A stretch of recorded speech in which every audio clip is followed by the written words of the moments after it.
Sign here, but not your life away. Hi, my name is Mike Fiffik. I'm a small business attorney, and I'm here to talk to you about how to avoid personal liability when you're signing a business contract.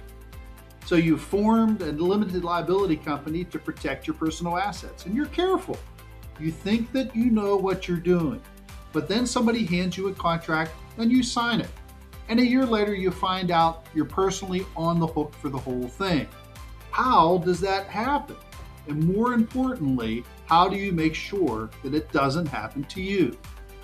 So first, and a quick and important note, everything I'm about to tell you only applies if your business is a legal entity, like an LLC or a corporation or a limited liability partnership.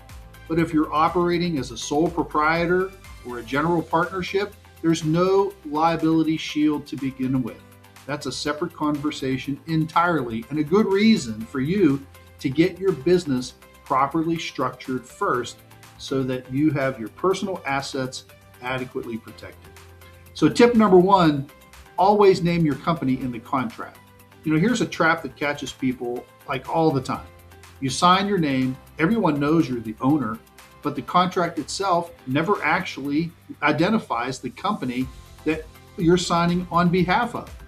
Pennsylvania law is very clear on this. If the contract doesn't name your business entity, the person who signed, they can be held personally liable on the contract. That contract has to say who the actual contracting party is. Your business entity, your LLC, your corporation by its legal name, not your nickname for it, not your trade name, it has to be your business legal name. Tip number two, sign it correctly. Even when the company is named in the contract, how you sign your name matters a lot. Don't just sign your name.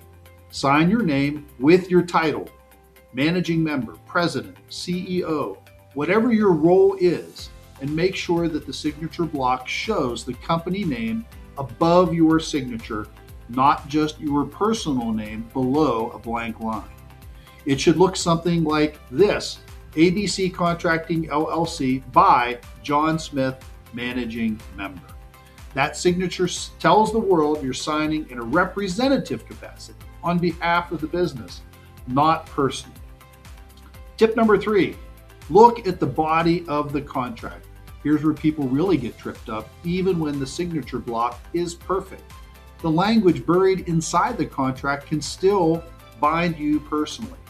Two things to look for. First, any mention of a personal guarantee. Sometimes it's in plain sight. Sometimes it's tucked in the middle of the document where you'd never expect it. If you see it, don't just note it, cross it out and initial it if you're not going to agree to it. Secondly, watch for a phrase called joint and several language, liability language. That phrase means you and your business are both on the hook, personally and together. Cross that out too. It's often negotiable. Tip number four, details in the paperwork really matter. Small details matter more than you can think.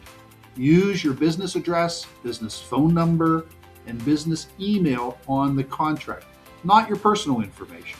Personal contact details on a business contract can blur the lines between where you end and the business entity begins. And in a dispute, the opposing lawyer is going to absolutely try to use that against you. It might sound minor, but it really isn't. So signing contracts is something that every small business owner does constantly. The good news is that protecting yourself really isn't all that complicated. Name your company, sign with your title, read what's inside, and keep your personal information out of it. But when a contract is significant, a big client, a commercial lease, a vendor agreement, have a lawyer review it before you sign it. Again, my name is Mike Fiffik. My law firm is Fiffik Law Group. We have offices in Pittsburgh and suburban Philadelphia. We'd love to connect with you. The link is below. Give us a call.